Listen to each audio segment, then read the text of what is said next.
day, viewer. Welcome to the program Talking Politics, where we normally discuss or analyze issues that has to do with political development in the country. I am Al-Hassan Bala. A lot of things happened from last week to actually this week concerning the issue of Nigerian politics, ranging from the issue of the local government and autonomy, the issue of defections that is continuously happening in the opposition People's Democratic Party, though issue of defection is also affecting most of the political parties in Nigeria. Today we are going to discuss these two issues, that is the issue of the defection in the opposition People's Democratic Party, the PDP, as well as the issue of the local government autonomy. We discussed with some ex-PDP chieftains that we are discussing about the issue of the continuous defection in the party. A lot of things since after the PDP lost election in 2015, we saw a lot of people leaving the party, a lot of people actually were retiring from politics in general. But a lot of former chieftains of that party actually decried a lot of things.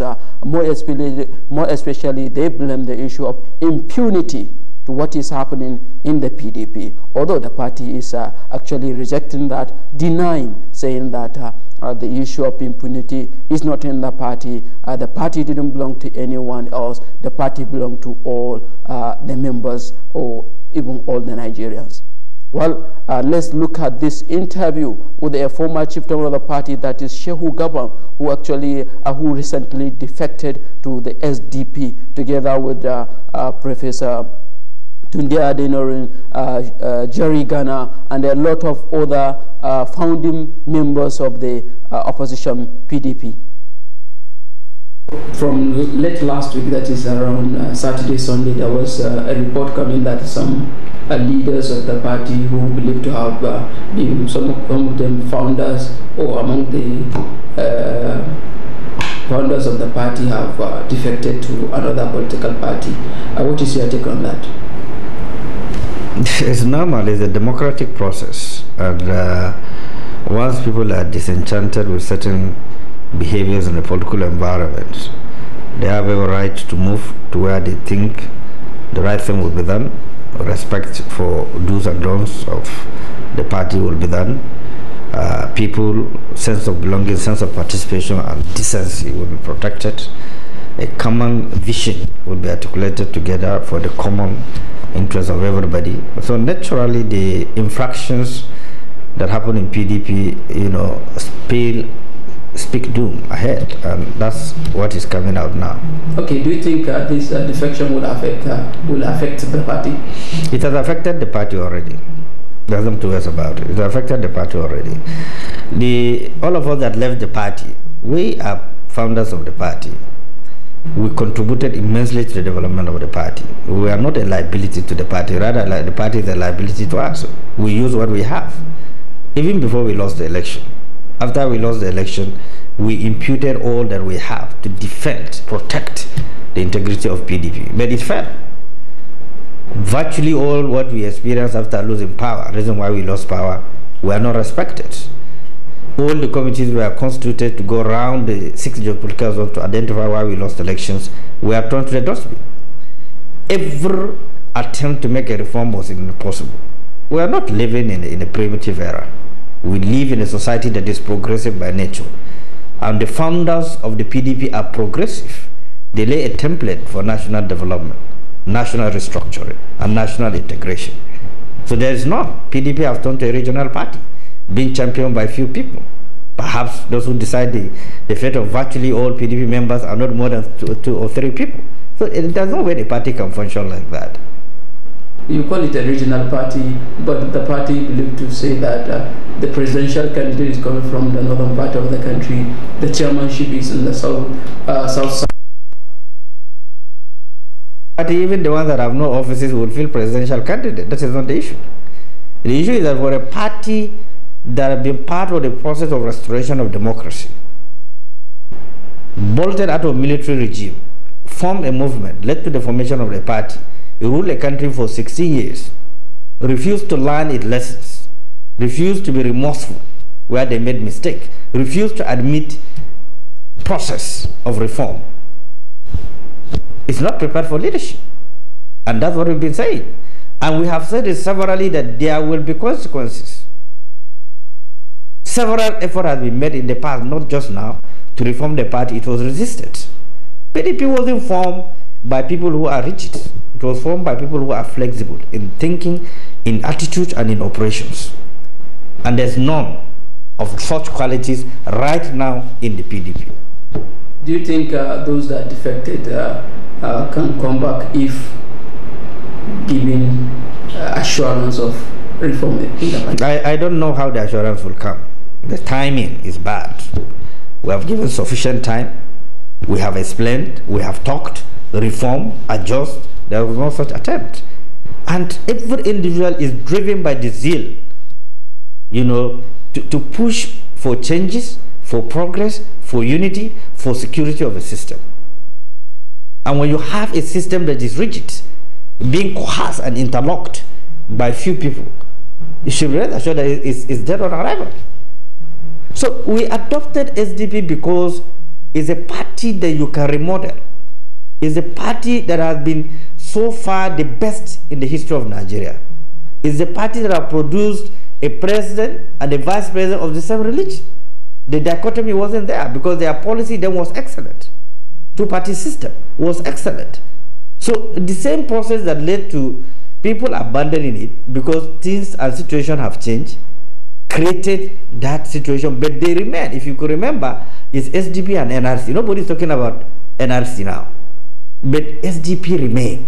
They still have some structures on ground, and we believe that it can be remodeled, it can be restructured, the constitution can be renewed, and the manifesto can be reviewed, and it will become a model driven by younger generation who have a greater vision, greater commitment for Nigeria. That's what it is.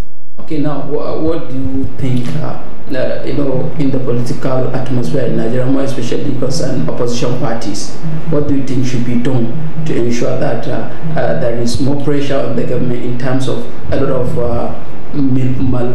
management of a lot of things concerning issue of security, economy? We are willing to bring everybody on board. We'll provide a very positive views to the government. Will engage the government in a very progressive manner to rescue the situation at hand that is degenerated. We will ensure that we create an enabling environment that everybody will have equal participation in the political process. The reason why we came in is because we have the prerequisite experience. We have managed parties, we have seen processes of the management of party, we've been part and parcel of it. Founding fathers of the PDP, all of us bolted out because the mission and the vision of the party have derailed. That was Shehu Gabam who actually spoke on the issue of the defection by them to the opposition SDP, as well as a lot of issues that has to do with the political atmosphere in Nigeria. We also spoke with the former Deputy National Chairman of the People's Democratic Party, that is Karo Okjibo, on that issue. He actually defected to the ruling APC in 2017 after the Supreme Court judgment that actually affirmed Ahmad McCarthy as the national caretaker committee of the party. Let's listen what he said. When we come back, we are going to discuss the issue of local government autonomy, that is the State Assembly are rejecting to be or not to be. You know that immediately after the Supreme Court judgment, it was obvious that the party, the PDP, died on the day of that judgment. And it's continuous unraveling. And the party will continue to be decimated. Members will continue to leave. You can see every day, not just them, from all across the states of the Federation, all of them, people are leaving. Because democracy does not allow for one man to own a party. What the PDP has become is that it is owned by one man, assisted. He has an assistant. A governor owns it from the South State, and he has a governor also who assists him. You know, also the governor is also from my own state. So that is what you are saying. It is a dead party because the dream of the founding fathers shattered on the day of that Supreme Court judgment. And of course, the funeral of the PDP took place at the last national convention of the party.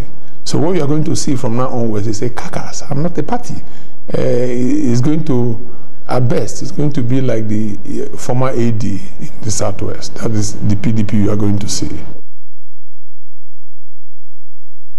That was Caro Ojubo, who actually talked about the issue of the defection in the Opposition People's Democratic Party. Now to the issue of local government autonomy. A lot of things when it comes to the local government, when actually the state government as well as the state assembly are actually opposing that issue to give what we can term as an independence to the local government to ensure that their funds or money is going directly to them in order to actually develop the grassroots. But unfortunately, the state government are always making it to be like a parastatal on them. We are going to discuss that with a public affairs analyst, that is Mr. Jude Ojo. Welcome to Talking Politics. It's a pleasure. Thanks for having me. Good afternoon.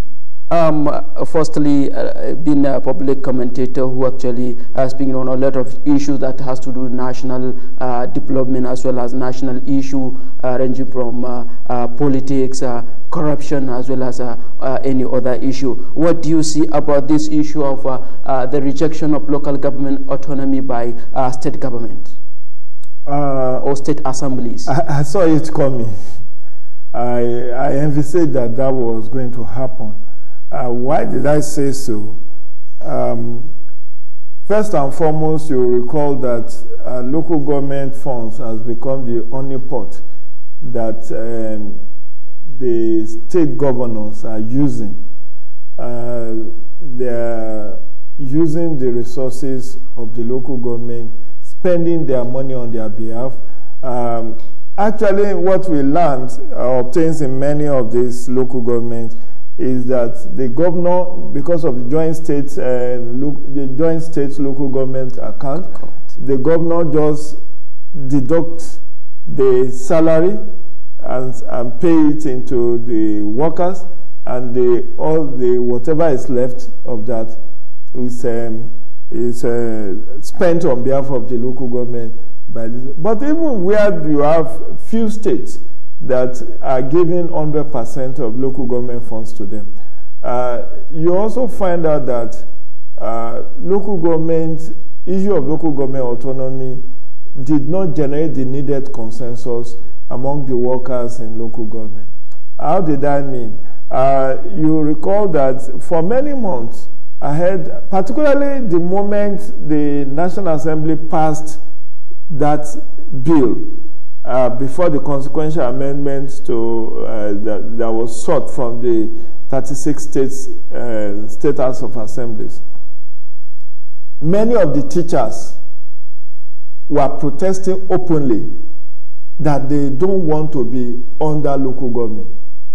That in as much as they believe in the spirit of autonomy, but their salaries and emoluments should not be left with local government. So you can't give somebody a goat or a cow and tie it. You have to release it. If you say you believe in one breath in local government autonomy, and in another breath you said, okay, though you believe in local government autonomy, your salaries and emoluments should not be put under local government.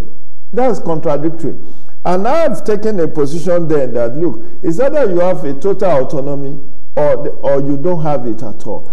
Right then, I knew that the governors have gotten what they wanted, that there is division, there is no cohesion in the rank of particularly primary school teachers who, primary education is supposed to be under local government, just like primary health center is also supposed to be under. And there is also local government administrators, those who work in the bureaucracy of local government. All of these people are supposed to be paid by the local government. But because of large number of salaries that are owed. You hear of many local government not being able to pay salaries for more than a year. So the fear, the palpable fear was that if this autonomy is granted, definitely they will be worse off. But the third aspect that also made me not to be shocked about this outcome was the fact that when you look at APC True Federalism report chaired by Governor of Kaduna State, Malam Nasir El-Rufai, if you recall that they rejected local government autonomy. What that committee actually advocated for was the total abolition of local government, that local government should be removed from the constitution and be made subject to state, in which case they said any state that feels like can create as many local government as they want, but it should be subject to state. So according to them, they want us to practice true federalism, in which case there is only two layers of power, the federal and the state, whereas the local government becomes subject of the state, in which case you don't need to list local government in the constitution as we currently have. Recall that many states have gone ahead to create what is called local council development areas. Lagos was the one that spearheaded it way early in the 2000s, I think 2002 or thereabout, where they created additional 37 SCDA in addition to the 20 local government recognized by the constitution. And that led to a face-off between then Asiwaju Bola Ahmed Tinubu as governor and President Olusegun Obasanjo, which led to the withdrawal or the non-remittance of local government funds to Lagos State, until the Supreme Court said, look, states are right to create local council develop or to create local government, only that what happened in Lagos State was inchoate in the sense that yes, they have fulfilled all the righteousness of creating additional local government, but for them to be listed and recognized and become and be funded by the federal government, they needed to have the consequential amendment of the National Assembly. Don't you think that currently the state governments are actually violating the constitution by not recognizing or actually allowing funds to go directly to the local government? Looking at the fact that the constitution has already recognized the local government by saying that we have three, that is the federal, state, and local governments. Yes, in a breath, you have 3 tiers of government, because the constitution, even in section 7 of the constitution, the 1999 constitution as amended, actually says that a system of local government should not be undemocratically run. That means you must have elected representatives as chairmen and councillors of local. But we know in many instances the governors don't run them as parastatals, as you said in your introductions. There are no elections, and where there are elections, the quality of such elections are very suspect. But having said that, yes, you could say that they are in breach of the constitution, not allowing the local government to function the way it's envisaged by the constitution. But who has challenged it? Has anybody gone to court? You see, Lagos State government went to court when their funds were, when the local government funds meant for the state were withheld by the president, by the then president Olusegun Obasanjo. But ask yourself, aside from Lagos State that have gone to court and ran through to Supreme Court, which other state government or even local AGO or Association of Local Government employees, NOGE or AGO, which of them has gone to court to challenge the way and manner in which local governments are being run? All right, do you think actually to say that there is not going to be local government, will it not affect the development of the grassroots? Definitely it will, but again, that's why we said this, what APC in its report on true federalism is proposing is belated, because this is something that they should have done early in the administration, to say, okay, we want to actually have classical federalism, which according to KC, actually recognize federal and state, whereas local government is subject. But that needs a constitutional amendment if you want to do that. And until the constitution is amended, you have to be faithful to the implementation of the current roles and responsibilities that has been assigned to those local government. So back to your question, it's going to impact negatively the way it has been.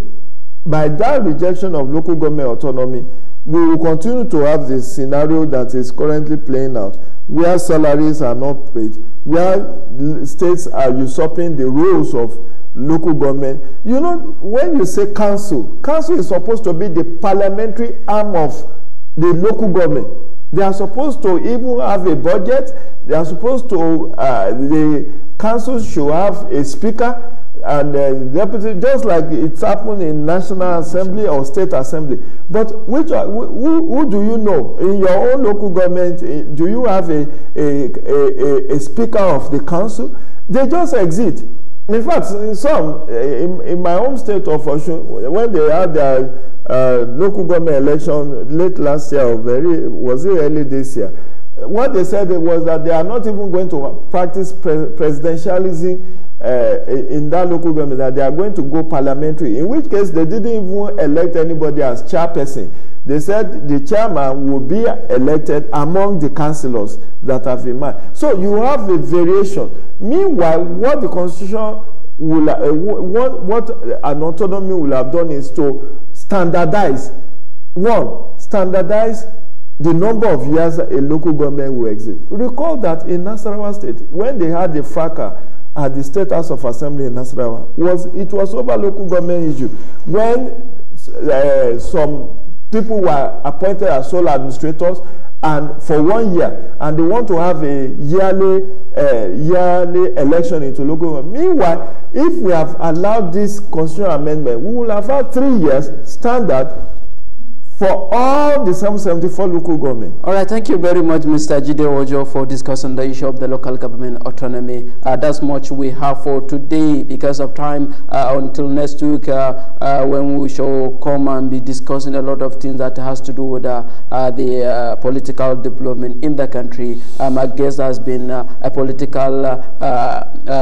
public affairs commentator or analyst. That is Mr. Jide Ojo. Thank you very much. It's a pleasure. That's much we have. Until next week when we come to your way and discuss other issues. I am Al Hassan Bala.